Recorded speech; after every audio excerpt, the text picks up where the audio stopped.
This is Orson Welles, speaking from London.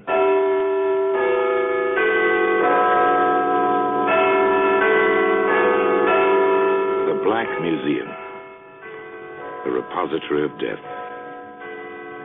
Yes, here in the grim stone structure on the Thames, which houses Scotland Yard, is a warehouse of homicide, where everyday objects, a skillet, a screwdriver, a photograph, all are touched by murder.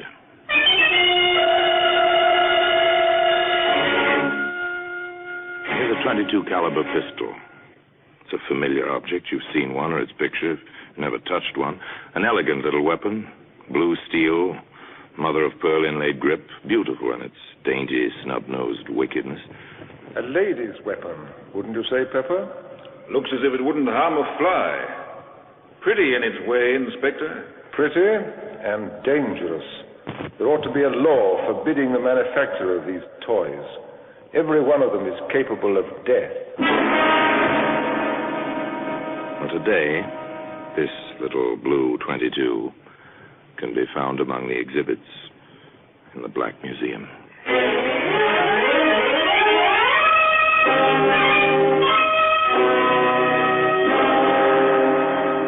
From the annals of the Criminal Investigation Department of the London Police, we bring you the dramatic stories of the crimes recorded by the Yard's Gallery of Death, the Black Museum.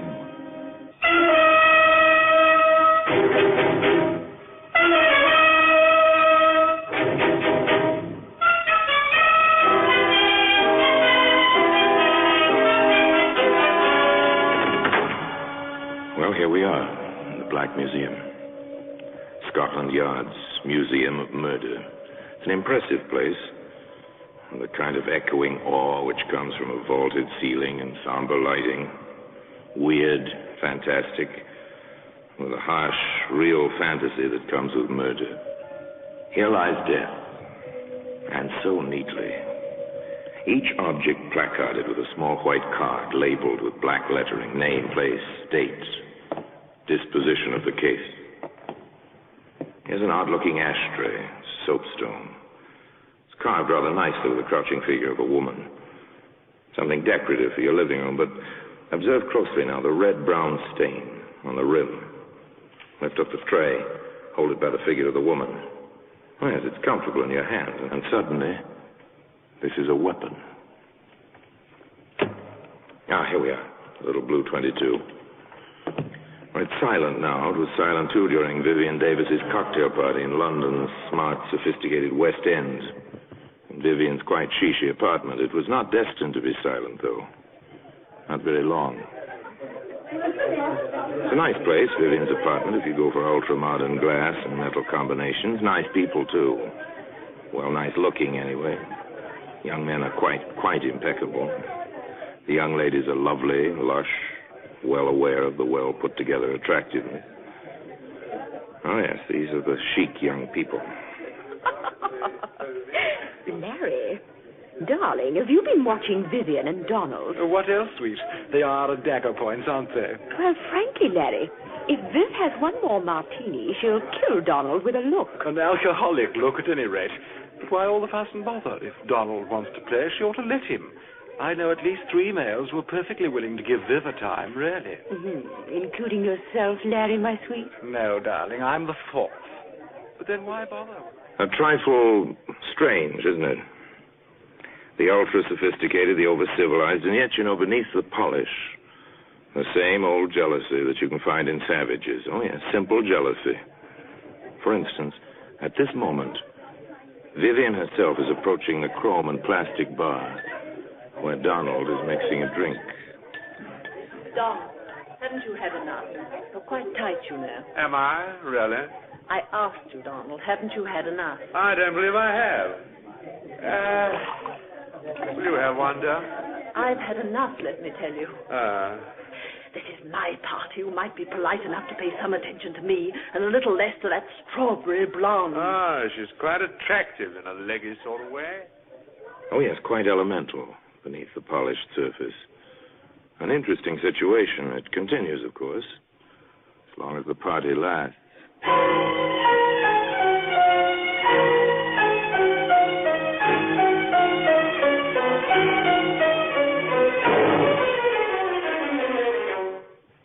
continues, as a matter of fact, well past the end of the party, even to the moment when May and Larry are making their farewells. The last of the guests to go. Oh, it was simply marvelous, Viv, darling. Just delightful. I always adore your parties, Viv. The liquor flows like water. Oh, thank you both for coming. My little parties wouldn't be the same without you. Isn't that so, Donald? Huh? Yes, yes, of course. Come in, Donald Lowson. Well, I don't exactly Oh, know. Larry, please. What? Oh, put my foot in it, haven't I? I'm sorry, old man. Au revoir, Viv. Let the martinis run again sometime soon. Bye, darling. Ring me, won't you? Oh, soon, darling. Quite soon. Donald's for it now. Did you see the look in her eye? Come along, dear. Don't be catty. Oh, I don't know. The party's over now. Silence descends on the carpeted hallway. For a moment or two. And then, through the muffling walls... You stupid little, silly little beast on that woman. Oh, stop it, Viv. I'm not interested in her. I No, told you you make time me look and such a time again. perfect idiot. Man versus woman. Why you never leave A me jealous woman. Where does it go? Isn't it obvious? Of course. Somebody's bound to be hurt.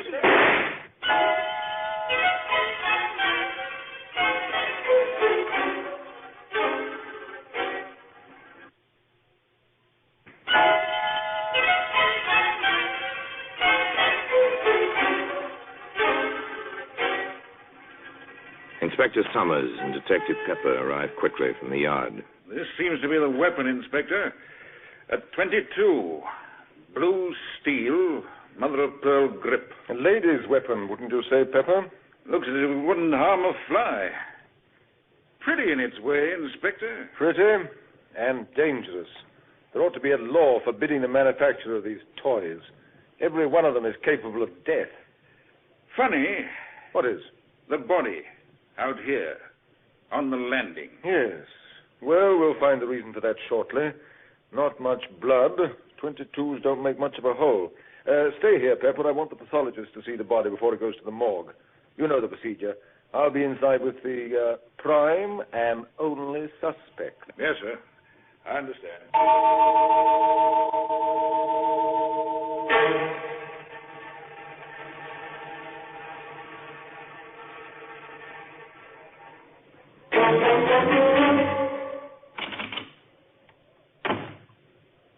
All right. Tell me how it happened. Don't you dare to talk to me like that. Take hold of yourself, Miss Davis. I need the answers to a few questions. I'll answer that. Don't you dare. That's my telephone. Yes? No. This is Inspector Summers of Scotland Yard. I see. I'm sorry, Lady Munsey, you can't speak to your daughter just now. Yes. She'll be coming down to the yard. You can come there if you wish. Goodbye. Now will you leave me alone? You know who my mother is. Which do you prefer, to answer my questions here or to come down to the yard? I refuse to answer anything. That won't look well in the report, miss. Oh, get out of here. Get out. Take now. hold of yourself, Miss Davis. I told you and told you. Donald and I were arguing. I suppose I grabbed the gun from under the pillow where I keep it. He tried to take it away from me. And next I knew there was a shot and he was mumbling something about a doctor. And then he was dead. Oh, now leave me alone. Leave me alone. Inspector Summers felt that further questioning was indicated. The location he chose was his own office at the yard. Where did you get the gun, Miss Davis? My husband gave it to me several years ago. Are you married? I was. I'm divorced. Inspector Summers thought of many questions. Where did you struggle over the gun?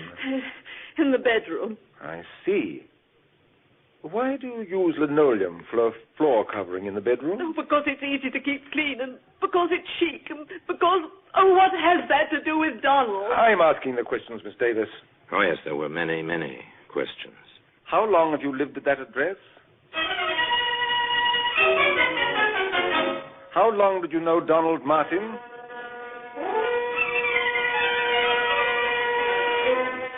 Have you ever bought any ammunition for that gun?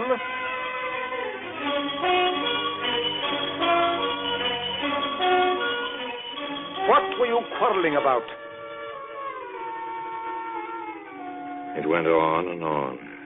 And finally... Very well, Miss Davis. We shan't hold you. But don't leave London. And your mother is waiting for you. You better go home with her. We're sealing your apartment.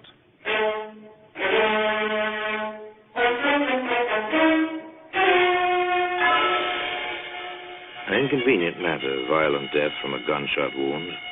Apartments are sealed, people investigate. One's whole life is turned inside out. And then there are the experts. The scientific facts contradict some of Miss Davis's statements, Inspector. They do? For instance? There's no evidence of any scorching of the clothing round the bullet hole. From that fact and the spread of the smoke stain, I deduce that the gun was held from 3 to 6 inches from Martin's chest. As the blood ran down the chest, he must have been standing at the time. It would be practically impossible for him to hold the weapon himself in that position. Could he have clutched the barrel, say, in an attempt to take it away from Miss Davis? In that case, his fingers would be singed, or at least blackened. They're not. I do not believe that the man was touching the weapon at all when it was fired. An embarrassing conclusion, to say the least. There were other things. I've checked Martin's shoes at the morgue, Inspector. Well? If they struggled in that bedroom, on that polished linoleum floor, his shoes would have had to scratch the floor. They're leather-soled, and they have metal taps on the tips. Very good. Another discrepancy. Now, Pepper, I think we'd better have a bit of a talk with the neighbors. Are you certain of that, Mrs. Merritt? I am positive. It's not the first time they yelled at each other, those two, and the walls are thin. Do you have it down, Pepper? Yes, sir. They had a quarrel about 2 weeks ago. He left. She leaned out of the window, only half-dressed, and shouted at him, "Laugh, baby, laugh for the last time." And then she fired a gun at him. Thank you. Now then, Mrs. Merritt, before the shot last night, did you catch any of the words they said? His? Oh, no, sir. But, well, her bedroom is next to mine, and I heard her say as clear as day and at the top of her lungs, "I will kill you." Thank you, Mrs. Merritt. Anything else? No, sir. Very well. Let's go, Pepper. All right, Pepper. I think we have the makings of a case. Pick her up. We'll book her for willful murder. And today, the little blue 22, which was to play such an important part in the case, can be seen among the other exhibits in the Black Museum.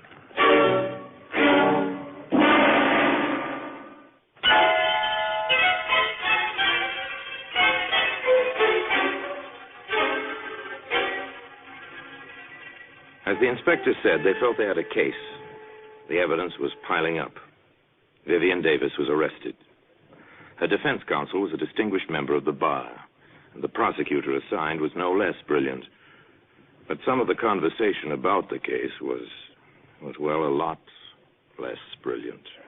Why, if Larry and I had stayed, we might have seen the whole thing. And darling, those letters. Imagine leaving letters like that lying in your bureau drawer where anyone might find them. And do you suppose the prosecution will use them for evidence? This is one trial I simply shall not miss. Let me say here and now, if May owns a gun, I'm walking out, and at once. But Viv always was unstable, you know. That's the kind who'll pull a gun on you when you least expect it. Not for me, old man. Not for me. I always said she was no better than you'd think. Wild parties at all hours, firing guns around, drinking. Oh, I dare say the woman wasn't happy. But then who is? Now I ask you, who is?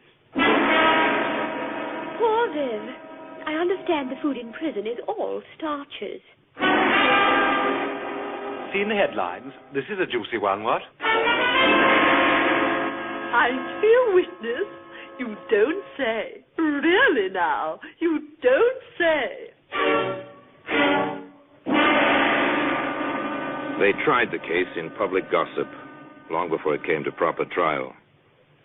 And when the proper trial began, the courtroom was crowded naturally with bright young women and polished young men, the familiars of the defendant. This, however, failed to ruffle the solemnity of a British court.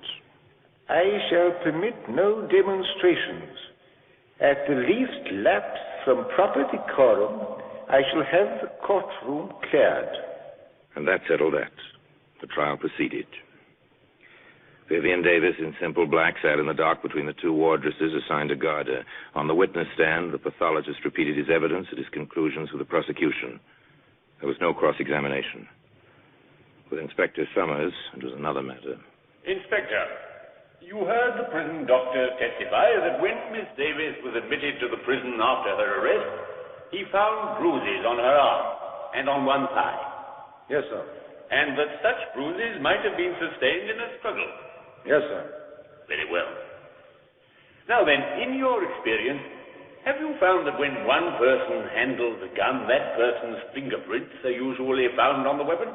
That has been my experience. However, if two parties struggled for possession of a certain weapon, would there be fingerprints? In most cases, no, sir. They tend to smudge or eliminate each other's prints. This weapon, which you've identified and which has been entered in evidence as Exhibit A, did you find this weapon at the scene of the alleged crime? I did. Did you examine it carefully? I did. Did you have it tested for fingerprints? I did. Did you find any? Yes, sir. How many sets? Only one set of prints were on that gun. Whose were they, Inspector? Now tell the jury, please, whose fingerprints were on that gun? Only my own. One more point, Inspector. You stated that you found a bullet in the wall of the bedroom, correct? Yes, sir. Have you any reason to believe this bullet was fired on the night of the alleged crime? It could have been fired at any time, I suppose. Thank you, Inspector. That's all. Mrs. Merritt, the eager next-door neighbor, had her proverbial day in court. Yes, sir. Just as I told the inspector, she screamed at him, hanging out of the window only half-dressed, and then she fired a shot at him. Counsel for the defense spent little time in the cross-examination of Mrs. Merritt. Madam, did you actually see Miss Davis fire a pistol or gun of some sort at the deceased? I heard the shot after she yelled at him. You said she was only half-dressed at the time. Is that correct? Yes, sir. Then you must have seen her. Well, I took one look, and after that I only listened. Why? Why, Mrs. Merritt? When a woman is in her condition, no other woman cares to watch her. I see. This is your opinion. It certainly is. Your Lordship, I respectfully request that the answers to the last two questions be stricken from the record as constituting an opinion and not evidence. Further, on the grounds that opinions are not warranted, as the witness is not qualified as an expert. Well, The clerk will strike the last two answers from the record, and the jury is instructed to ignore the testimony. Proceed. No further questions. Thank you, Mrs. Merritt. Back and forth, the battle raged, a battle for a woman's life. The case of the Crown was ably presented. The defense, by cross-examination, by objections in the record, sought to upset testimony to establish points which could be played upon later, the climax of the trial, when Vivian Davis herself took the stand in her own defense. Now, Miss Davis, you understand the seriousness of this situation. of course. I refer to the testimony that you once fired a gun at Donald Martin from your bedroom window. Is this true? No, it's not true. What did happen that evening? He'd come to see me. He'd asked me for money to pay a gambling debt, and I refused. We quarreled, and he left. I was furious, and I called to him from my window. Then I went back into the room and fired one shot to make him think I'd killed myself. What happened then? Oh, Donald... Mr. Martin came rushing back, and we were friends again.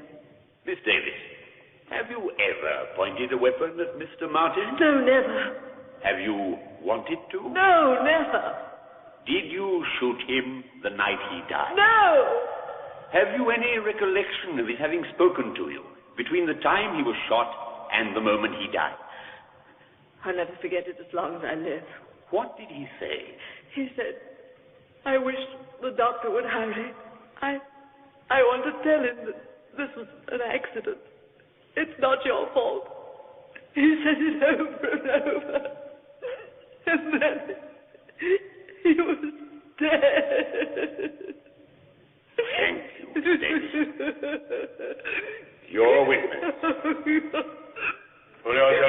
Miss Davis? Yes, sir. Very well. I submit, Miss Davis, that the truth of your first public quarrel is, as it was stated by a previous witness, that you did fire out of your window at Mr. Martin. Oh, no, never. I fired in the room. I wanted to frighten him. Miss Davis, is this your pistol? Yes. Is this the weapon which killed Mr. Martin? Yes. And on the night this gun, your gun, killed Mr. Martin, you had a quarrel, a second quarrel. Yes. You were, to put it simply, jealous of his behavior with other women. Oh, I was so jealous I threatened to kill myself. You threatened to kill yourself? Yes. Then why did you shout, "I will kill you"? No, I never said that. What did you say, Miss Davis? I never said I'll shoot myself. The other, I never said. Why should I? I was jealous, but that was because I loved him. Oh, you've got to believe me. I loved him. I did. There was more, much more, over and over, but they never managed to shake her on the essential points. I never pointed a gun at Donald in my life. And, of course, I never said I'd kill him. I said I'd kill myself. at long last, with Vivian Davis on the verge of collapse, the prosecutor let her go. Shortly thereafter, the defense rested. Summations were brief. For the prosecution, this woman is guilty of the crime with which she is charged. There is no doubt in our minds, nor should there be any in yours, that she held the pistol and fired the shot. for the defense, Clear that no woman kills the man she loves, despite the violence of their quarrel. This was an accident. It is clear that it was an accident. the presiding justice was clear and concise in his charge to the jury. Gentlemen of the jury, in conclusion, let me advise you there are three possible verdicts you may return under the present indictment. Guilty of murder, guilty of manslaughter, or not guilty of any offense. I commend the accused to your most painstaking deliberations. The jury filed out. I stayed out for 2 long, weary hours. There was chatter in the courtroom. Always is. But even the gossip was subdued. Everybody waited. Waited. But it seems perfectly incredible. A murder trial, and I've been in on it since the beginning. I do hope the judge wasn't as much against her as he seemed to be. It was really too exciting for words. I've had more dinner invitations because I know Viv. Oh, well, after all, the poor girl might be hanged, you know. Oh, grisly thought. Well, for my part, even if she gets off, there'll be one advantage. She'll never be my neighbor again, and that will be an improvement, I'd say.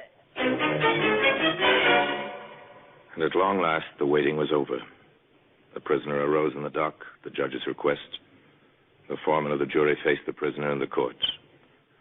The age-old formula was intoned by the clerk.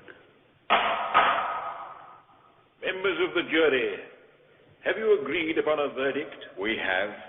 Do you find the prisoner guilty or not guilty of murder? Not guilty. Do you find the prisoner guilty or not guilty of manslaughter? Not guilty. Yet, despite that verdict, the little blue 22 can be seen today among the exhibits in the Black Museum.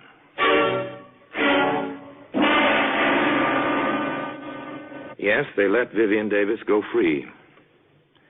In many minds, the question was, and still is, did Vivian Davis get away with murder? Frankly, I don't believe anyone gets away with murder. Murder stays with a killer, twisting mind and heart and soul, even in the unsuspected and therefore unsolved cases. Where Vivian Davis was concerned, perhaps the real crime was insecurity and the kind of violent jealousy that grows from fear. I don't know. That's for the psychologists, not for you and I to decide.